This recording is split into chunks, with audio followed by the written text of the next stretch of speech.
Houjik oiriba lamdam asigi phivam asida apunba Manipur ge saktam Kanbaga Loinana Meitei su Kandaba Yadabana Scheduled Tribe Demand Committee Manipur Stdcm na kari khongthang loukhatkadage haibagi matangda khannanaba lakliba tang kulhumdoida closed door consultative meeting ama Pangthoklagani haina Stdcm na thadorakpa cherol amana khanghallakli Stdcm ki publicity secretary and deveshoda khudek piduna thadorakpa cherol asina hai Stdcm ki liching makhada Manipur gi yalhau furup ama oiriba Meitei bu India ki constitution gi makhada ST list yahonduna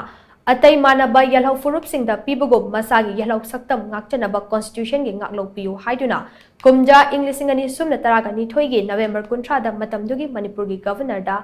ahanba memorandum pisinduna haurakibane pandam masi fangnaba aikoi punna tanaraga honaminabagi tangai fadaba lei amaromda Houjik oiriba lamdam asigi tangdu leitadaba phivam mase central amadi state government na athubada warushin puraknaba honabiyu loinana state lengak na so miyam gi ihul khangna yalhaume Meitei bu ST list yahonnaba paikhatpam thokpa thabak paikhatuna mathau taba recommendation central government da thana bu honabiyu haina so cherol asina makatari